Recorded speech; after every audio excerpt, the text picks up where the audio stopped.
Let's switch over to Rachel and Scott. We're going to talk about expireds and FSBOs. Let me bring them back on stage. Rachel, nice to see you again. Thanks for hanging Hey. out, by the way. Appreciate you. Hey, Scott. What's Hey, up, Rachel. Scott? Hey, everyone. Good. What's up, Scott? Are you outdoors for real, or is that a background? I am outdoors for real here in Maui, Hawaii. You bet. Oh, nice, man. I love your background too. This is the original background you take with you everywhere, or is that a real background? That's real. Oh, damn, dude. I like it. Good job. All right. Did you go surfing today, Scott? Nope. Last night, after I make my calls, I allow myself to surf after 6. All right. I love that. Scott, Living the life. this is your first time coming in today. Can you give us a quick intro as to who you are and where you work? You bet. It's Scott Catton. I'm here in Maui, Hawaii. I work at eXp Realty. I've been, in the real estate business for probably, almost 3 decades now, but really fairly new in some ways to residential real estate here in Maui. Came here about 3.5 years ago and have been full-time doing my thing, just building my business here. I like that. Congrats, man. Very cool. All right, Rachel, one more time. How about you? Yes, Rachel Warrell here in Northwest Florida, the Florida Panhandle, Panama City Beach, 38, and Destin. Nice. I like that. All right, let's start with you, Scott. Where does most of your business come from right now for the current market that you're in? Because you're in Maui. Is that like a tough market right now, or? Yeah, absolutely. I think we're on the bleeding edge of what a lot of people are feeling, in other parts of the country. Our market's definitely a buyer's market, for sure. It's been that way for, almost a year now. So I feel like I've been going through the pain that some folks are going through, just hitting them now. So most of my business, I do all my prospecting, if you will, through cold calling, for the most part through RedX, and I call the whole gambit. I'll say the whole suite of potential prospects out there. That's what I call everything from, what a lot of us do, right? Expireds, for sale by owners, for rent by owners. I do a lot of circle dialing around, new listings, what sold recently. And one of my favorites is the open house invite. I use that a lot, and that's been really successful. And then I put out a weekly email, right? I play the long game. I'm not really looking for the short game. I really like to put people into my database, through the email, and then send out a weekly email. And, maybe after 6 months to a year, I get a come list me call, your favorite one. And I feel like that's been a really good strategy, and that's where my business comes from.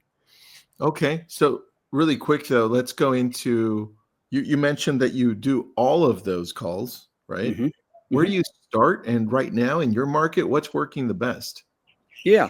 So what works the best for me, since I'm in a vacation rental market for the most part, I think, Rachel may be as well. Most of these are out of state, which means they're 2,600 miles away, right? And they're mostly condominiums that are short-term vacation rentals. That's my primary market and what I focus on most. Okay. In our market, we have roughly 20 open houses a day. So I find it real successful just to invite people to open houses of other agents' open houses. That's probably my number one script. And, we've done other videos on that process, but that's my number one. My number two is expireds. And I particularly like old expireds. And I pulled data through RedX back 10 years, and I just, sort of chip away at that list over time. I do call new expireds, but I find that 1 to 4-year-old expired range being a good one. Okay. So open houses, we'll go through that. And then old expireds, you'd say that those are your best. Cool. All right, let's go to Rachel. Rachel, there are some people that just jumped in. They're seeing you for the first time. What about you? Where do you primarily focus for the business that you have right now? What does that look like? So my book of my main source of business is my book of business, which all transpired from expireds. Old expireds went 10 years back, called all 10 years worth of expireds. Probably, I think it was 2020, so 5 years ago, right? But I still call fresh expireds. My goal is to do that once a week on Mondays. Okay. Also, I've done a lot of circle prospecting in the past, especially for this properties that I really, really want to target and just break into. I will do circle prospecting in there. Um, my business is extremely similar to Scott's, and in that we both focus on second home income generating properties, and we both live in, destination markets. I also do a weekly email every week. I sent mine out before my first panel. I just got a notification that Scott sent his. Oh, that's cool. All right. Well, let's talk about what's in the email. Rachel, I want to go to you first. What type of email do you send out? Does it really matter what's in it, or do you pay attention to what you send out? Oh yeah, no, it is extremely important that your email is valuable to property owners in the market that you sell in. Okay, you do not want to give national stats. You also don't want to tell them what colors are best to paint their front door, something that they could find on Pinterest or whatever, nothing generic. And it also needs to have your personal insight into what's going on. Because people really do respond to that. They want like insider information. So you really need to kind of share that aspect of it and being consistent too.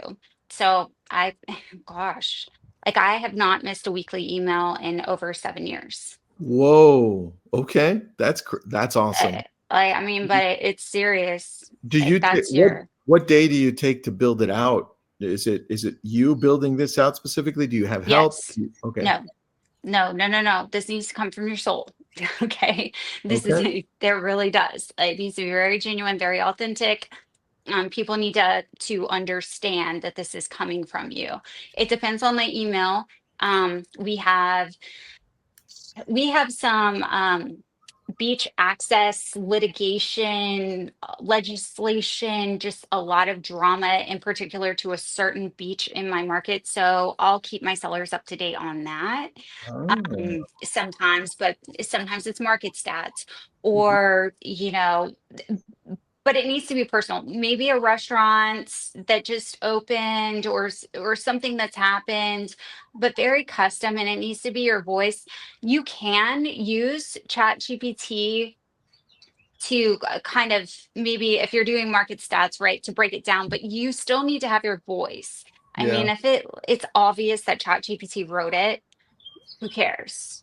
Very true. I How do mean, are you you going to open it if you think it's generic? Like, no. No, once you read it one time, it's generic, then you're like, I'm probably not going to open it again. So that makes sense. Who do you call to gather these emails, and what does that conversation look like? And Scott, I'm going to ask the same question to you, but Rachel, who are you calling and where are you getting these emails? Property owners. And So I'm calling expired, circle prospecting. If they tell me like, hey, thank you so much for calling. We're not looking to do, anything right now. And I'm like, I got it. I wouldn't sell it ever, if I were you. I love it over there. Well, hey, listen, is it okay if I send you my contact information? And, you know, if you ever need me down the road, you got me. They say yes because I've had a very good conversation with them, low pressure. I get their email, and then, they'll give me a call in a couple years. And then sometimes I'll call people that have already got my email. They're like, oh my God, I get your emails. I love them. I love them. true. Thank you for keeping us updated on the customer use, the beach access thing. Just make sure it's very valuable and very personal, so that they feel comfortable and when the time is right. And I said this before, when I don't do listing presentations. Usually I'm the only person that they call, and I'm not competing with any other agents. Makes sense. Okay, going to you, Scott. How about you? Who are you calling to get these emails, and how do you transition to ask for the email? Yeah, no, I can't agree more with Rachel. Our techniques and approaches are like 100% aligned. So everything she said We is make cold calls together. yeah, we make So cold calls yeah. together. So, Wow. And I would also say that the email is the foundation of the business, right? It isn't the calls, it's the email. You got to start with the email first, okay? Yeah. Get that into your repertoire because we're both playing the long game. And it comes from the soul, just like Rachel said.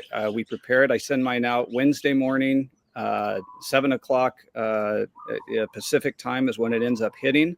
And I start prepping that maybe over the weekend. I spend a couple hours prepping it. As Rachel mentioned, it's from the soul. It's super local. Nobody cares about national stats, right? They care about what's going on in your market, and they want a little piece of you in that email that they receive. So I start there. As far as where the emails come from, very similar to what Rachel says. We get on the dialer, we fire up the triple line. Maybe, my routine, I'll just tell you my routine. I get up early. I go through the hot sheets. I look through there. I see what's going on. I look at what open houses are happening that day, what sold, what changed prices. So I'm very knowledgeable on what's going on in the market because I keep up on it every single day. That takes maybe 20 minutes to half an hour as I'm drinking my coffee. Okay. Cool. Then I then spend about a half an hour just thinking about who am I going to call today? Okay. It isn't so much a day of the week or Monday or Fridays or what time am I going to call? I always call. I start my dialer at 8 and I shut it off at noon. So I try to dial 4 hours a day. Okay. So I just want to keep the dialer spinning. and that's the key. So I might call some fresh expireds. I might call some for rent by owners. I might call for some for sale by owners. Whatever it happens to be, might do some open house invites. If it's a Friday, that's a great day to just invite people. Okay. And then the conversation's very natural. What you say at the beginning, whatever your script is, just needs to be simple. Hey, is this John? Yeah, this is John. Hey, terrific. John. Hey, this is Scott, local realtor here in Maui. You got a quick sec? Oh, yeah, sure. Hey, I noticed you had a property at XYZ Street. Is that still on the market? So this might be an expired type of strip or recently expired one, or it might be an old one. And then you kind of go off script. You want to ask questions, go off script and just take the conversation whatever way they want to go and ask meaningful questions to get to the why they happen to be selling in the first place. So then you can mature that conversation as you go. And then ultimately ask for the email, just stay in touch. Hey, can I send you some info, whatever it is, right? And then they acknowledge and say, yeah, it'd be okay to stay in touch. Then you ask for the email and you move on. And then I immediately send out a sort of a welcome email. Here's my contact info. Here's my website. I'll stay in touch with you from time to time with the Maui market report. That's it. The Maui market report. I like that. Mm-hmm. As I'm listening to you, Scott, and I don't know, Rachel and Curtis, if you feel the same way, but Scott, it's so damn unfair that I hear all these beautiful sounds in the background and I'm not freaking there. Like, well, what the heck? What the heck? I happen to know a good realtor out there if you need a property in Maui. Dude, that is right. So calming. I'm just listening to the birds and the nature. I'm like, that's so cool, man. With Kent's cold plunge that we've talked about 3 times on today. Yeah. Hey, I had 2 things to jump in, just to try to add. Otherwise, I'm just kind of the ugly guy in the corner of the screen here. So let me try to add some value. We recently doubled the amount of open rate and click-through rate in our weekly newsletter. Mm-hmm. And we're sending newsletters to real estate agents. That's our customer. But we got to the point where the open rates and click-through rates kept going down, but the unsubscribe rates were not changing, which kind of is an indication that people value it if they get around to reading it. If they happen to be, sitting around and it comes through at the right time, they'll open it and they'll click on it and do that. What Rachel was saying about the value, I would add is if there's urgency, and not fake urgency, not scarcity like a lot of marketers are trying to do, but urgency, meaning this information is relevant right now, but it might not be relevant next week or 2 weeks later. That gives people more incentive to open. This is why we started including weekly statistics for our customers to say, this is what's happening right now in your marketplace in the last 7 days. And so, because if they miss it, it's not as relevant as if I open it right now. So that information, so anything that you can add that is timely will increase the engagement rate on a consistent basis. Like she's talking about beach access. If there were it would be amazing for open rates if something changes and she's like, hey, something changed, your open rates are going to be far, because there's urgency. It's relevant right now. Mm-hmm. Well, I would say consistently my open rates range from, I mean, the lowest is like 40, but over 50%. Mm-hmm. So I think a key to a consistent open rate is that, and because people are always really time. Like I want to be able to like breeze through this email, get the information and go. Right. So Mhm. you don't want to be too wordy. You don't Mhm. want to be too like it just like boom, boom, boom. Let me know if there's anything I can do to help you. Yep. Right. Yep. So save people Completely agree. time. They don't want to read War and Peace. They want the information, they want to go. Yeah, I love it. And True. so that's how we almost doubled our click-through rates without changing anything. I feel like there's a piece of our soul in our voice and brand, just like exactly what they're both talking about in a newsletter. Is you're trying to communicate your brand voice and bring tons of value. If there's timely things that can help. The other thing that I jump forward to something that Scott said, it reminded me, we used to talk about this a lot. But there's been 7 years where people didn't want to ever prospect. So we've done a lot of training. So I'm bringing this back. I played a game with all of my kids. And we call it the conversation game. And usually start pretty young, and we have a ball or something. We'll toss the ball to them, and they have to ask me a question. Okay. And then they toss the ball back, and I have to respond, and then I throw them the ball again. And I teach them the same thing we teach in sales is your questioning that Scott's talking about. You go off script and you ask questions. Is if you can at least go 3 wide, 3 deep on the question. So I'm trying to teach my kids how to have a conversation outside of text messages, because that's their generation, right? They don't know how to talk to humans. And so part of that game is me saying, when they're really young, they might say, well, what's your favorite color? I will go blue. And they go back. And if they go, well, what's your favorite food? I'll go, well, you got to ask me a question about the answer I gave you about my first question first. So my favorite color is blue. Why is your favorite color blue? Right? And you're trying to teach people to ask questions to go deeper, because it's only on the 3rd question that people are really revealing what's in their heart and head. And then once you go 3 deep, then you could ask a different question. 3 wide, 3 deep in your questioning will always get you a tremendous, more deep, intimate conversation with people in your scripting. I love that. That's really good. Yeah, no, it is. It's great to even, I wrote it down as you were chatting there, because it's super important to, it shows you're listening, right? That's the important thing. This isn't about, you're not getting on the phone to talk. You're getting on the phone to listen. And the way you listen is by asking good questions and then following the conversation the way that client would like to go. You're building rapport. You've got a little roadmap on where you want to go. But if it takes a fork on the road, go there. Go on that fork with them. To get behind, what that does is it brings their guard down. You're having a conversation, right? And then they're going to open up to you to tell you what's really going on. Because guess what? Nobody wakes up one morning and wants to buy or sell real estate. Okay, something's going on in their life that is important to them, which is why they wanted to sell or maybe buy a vacation property or whatever in the first place. And so that's where you're trying to get to the nugget, the meat, so that they feel like you understand, because you legitimately do understand what's going on with them. And that's why it's easier for like Rachel or me to ask for that email to stay in touch, because we've already connected before we try to convert and get that email. It's not a script and this is what you do and then you get the email. It just doesn't work like that. Yep. Oh, and on that note, speaking of open rates and not making connection, I mean, if you just put a bunch of emails on there and you've not had a conversation, like if you get the Geo Leads Plus or Expireds Plus, right, and there's an email, that email address may not be correct.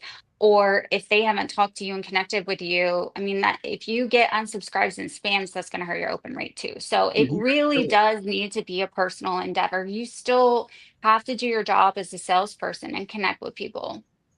Yeah, and the open rates, I have the same open rates basically that Rachel does. I don't think I've had lower than 40%, and it's usually above 50, and the click-through rate's around 4%, something like that. I might get, a couple unsubscribes a week, and I know folks worry about unsubscribes, but guess what? All that did is just cull the herd down for you. Your people, what you're looking for are your people. Right? I don't get along with all, people, that's okay. I'm looking for the people I do get along with that want to, know, like, and trust and do business with me in the future. That's okay to have some unsubscribes, but keep it local, keep it specific. I love Rachel's idea that you have something important going on in the market. I have the same thing in Hawaii. We've got some debacle going on with our short-term vacation rental market and converting, to long-term rental. Everybody cares about that. So that's what I write about, because that's what people care about now. That's what property owners care about. That's what property owners care about. What affects their property value? Yep. Right. If you can have that little nugget in the back of your head, that helps you draft your email each week. What I love, how long have each of you been prospecting expireds?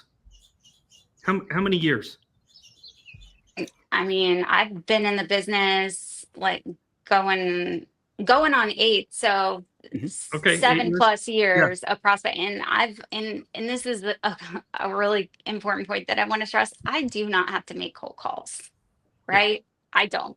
Like, people will call me, want to list, but I still always have this feeling inside of me like, oh, I should at least try once a week or whatever, if that's the goal. If I'm not too busy doing deals, negotiating offers, going on appointments, like whatever, doing my job, like I do make a point to at least do it like once a week.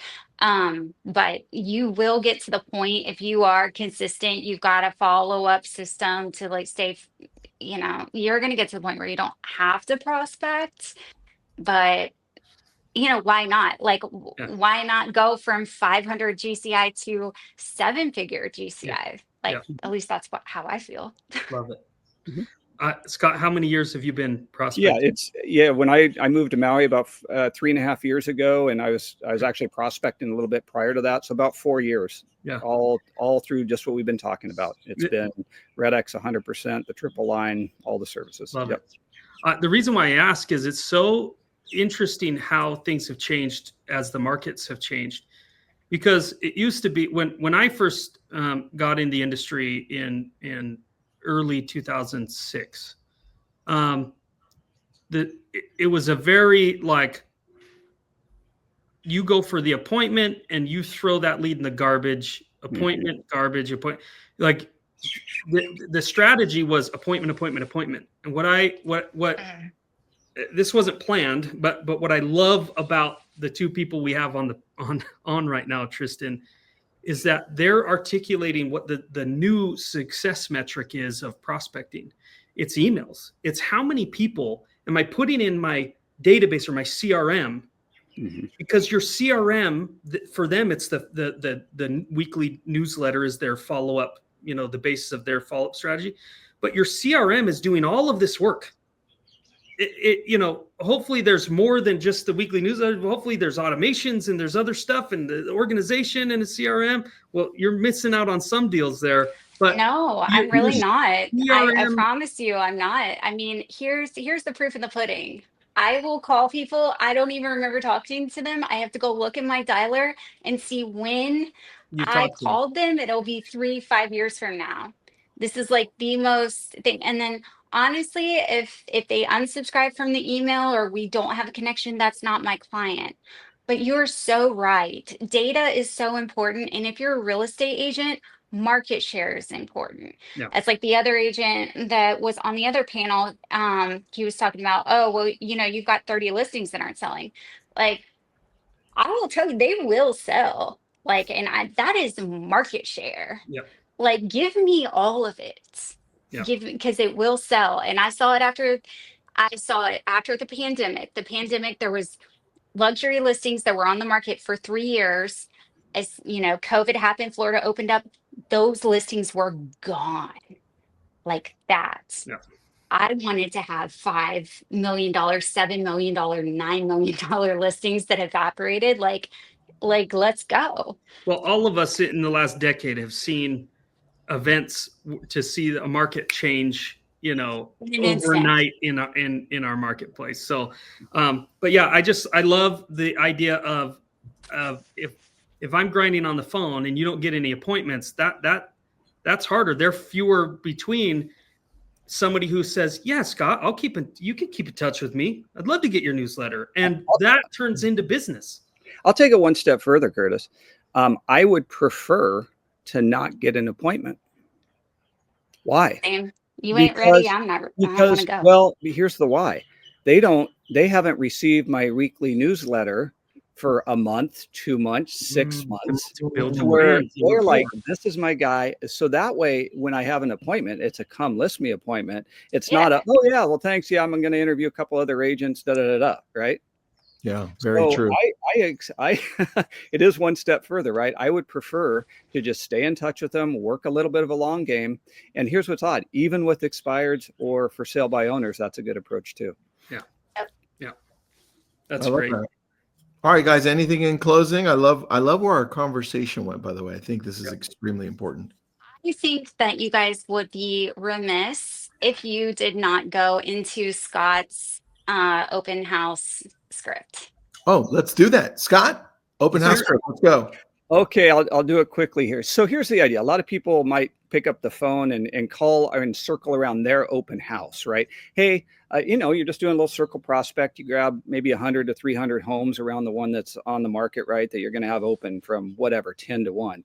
Here's where I've done things a little bit different, because typically that would be with your listing, right? Like this is my listing. Well, I started thinking, well, you know what? I can get on my MLS and figure out who's having an open house today. And if there's 20 open houses, why don't I give the agent that's the listing agent a call and see if I can, help drive traffic to their open house. So I started the process that way. I would call their agent and say, hey, would you be all right if I invite some folks to your open house today? I was just going to make a few phone calls. Okay. And they say, yeah, sure. That'd be great. I mean, 100 out of 100 times they're going to say, yes, please invite people to my open house. So now what I do, this has evolved over, a year or so. Now what I do is I just get on the MLS, figure out who's having an open house today. And I just circle around that open house and I invite them. So here's how the script goes. You dial them up. Hey, is this John? Yeah, this is John. Hey, John, this is Scott Catton. I'm a local realtor here in Maui. I just wanted to invite you to an open house today in your neighborhood. Pause. Oh, okay. Well, thanks. Not looking for any. Hey, no problem at all. I just wanted to invite a few neighbors, make sure we had, good attendance today. I know you might not be able to make it by, but would you be okay if I just sent you a link to the photos, the pricing, and what the open house schedule is going to be over the next couple of weeks? Would you be all right with that? Oh yeah, sure, that'd be great. Great. What's good email for you? Boom. There you go. Of course, the conversation can go other directions, right? But that's the core of it. And then I think the fear is that agents might fear in that is like, oh my gosh, they're actually going to stop by. Hey, terrific. If they say, yeah, I live next door, I'm going to drop by. Well, what time is it? It's, 10 to 1. Hey, terrific. I'll be by in a few minutes. Great. I then immediately email the listing agent and say, hey, Judy, I was making some calls around your open house today. John may stop by as a local neighbor. Let me know if he shows up. Boom. That's it. Right. So not only have I sent that person, some information on the open house, I've received their email address. I'm going to send them my welcome email, right? And they're going to be on my weekly email forever. But also, Judy appreciates that I was driving traffic to her open house. Now, how many times does that actually happen? Maybe once a month of all the calls I make, I might hear someone that says, I've heard people like, oh yeah, we might stop by. We're actually in town. Like I've heard that happen, but the key point is data and not like a very, so he doesn't have to go to the open house to have a connection with a property owner. I think it's genius. I truly do. Yeah, no, it's great. And it's the easiest call you'll ever make. You're just inviting them to a party. And you don't have to host the open house. Yeah. Boom.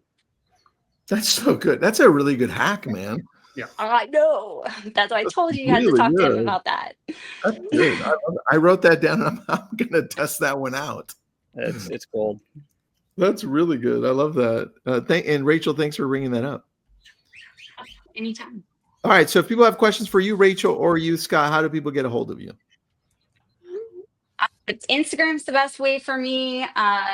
Rachel Warrell, realtor. So it's just my name, realtor. But yeah, or Google me. But my cell phone's all over the place. You can call me too. Nice. Yeah, How about the easiest way to get a hold of me if you want to talk in person. I mean, I make calls 5 days a week. You're welcome to join my Zoom room. It's Calls with Scott. Drop on in. We'll make calls together. Most of us are using RedX. So if you got questions on RedX, happy to help you. Calls with Scott? Dude, do you play that? Curtis, do you play that one live on the back end of RedX? No, we could though. If we have a prospecting community group. Mm-hmm. So Scott, I'm in there. Yeah. You're welcome to join anytime. We usually have 6 to 10 people in there making calls. I mean, serious call makers, and you learn a lot. I would really encourage all agents to call in a Zoom room, man. It makes it so fun. Yeah. There's great accountability there too, right? You learn so much from other agents too. Everything works, but you pick up one little thing in a day. It's great. You start at 8 a.m. Maui time, right? Mm-hmm. The room's open 24/7, 365. You can pop in anytime. People call East Coast. We got people all over are calling, but I'm in there. I'm in there at 8 from basically 8 to noon HST, which is 3 hours, behind the Pacific time. Yeah, behind us. All right, Scott, Rachel, that was awesome. Thank you so much. Thank you. Yeah, my pleasure.